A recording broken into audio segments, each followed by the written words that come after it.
what excess cortisol does to your brain and to your well-being. Because it all starts there. Okay?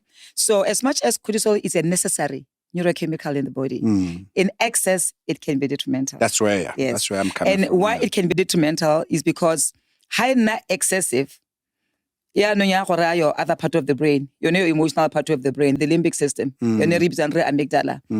Hey, there's a danger in this environment. And when the amygdala is triggered, the process that happens in your brain, change. How at that point, how can you make an irrational decision? Now mental health. How can you make an irrational decision? Because the moment in Nancy and the limbic system, it triggers the amygdala. Your prefrontal cortex says, no, danger.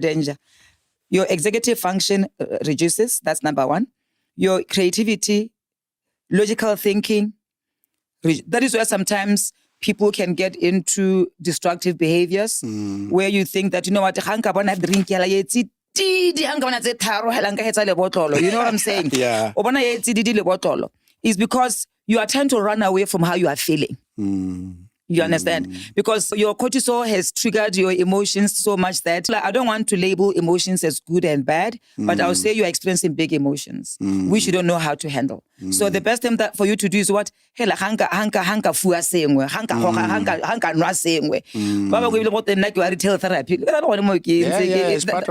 an escape. Going there, exactly. Escape. You know what I'm saying? So what we are saying is that we need to make sure that though, yes, the cortisol is necessary, it does not get to a point whereby it triggers on the emotional part of the brain. In danger zone, because danger zone, even in a corporate environment. And then you are there as a leader, or people you are not innovative, you are not creative. When all the excess cortisol, it sufficient oxygen here, the prefrontal cortex. How do you expect people to be creative and innovative? How cortisol? Hence, the balancing of the cortisol is very important. How can you balance your cortisol? That's when you need to look at your biological, your fitness, well-being. Walk around the house, because by so doing, you are stimulating your dopamine. You understand? You are stimulating your dopamine just by exercising or how to rapagela or to there's anything wrong with that. You need to know when you wake up in the morning, your body is still coming from a fasted state. So you need to be eating to nourish. Correct. And you need to be putting things that the body can easily absorb. Fresh. Putting other toxins.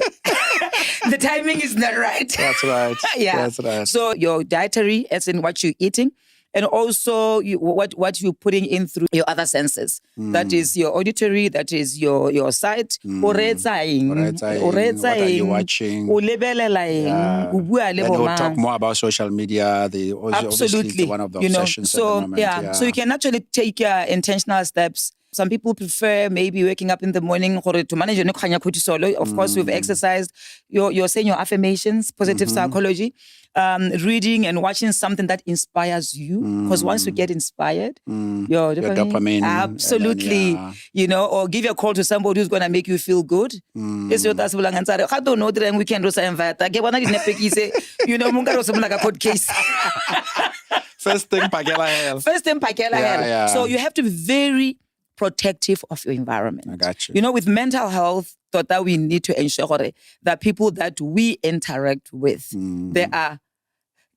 don't entertain anyone who is a risk to your nervous system. After you've socialized someone, it puts more meaning, it puts minimize. Minimize. I'm going to give family member. So, but why minimize?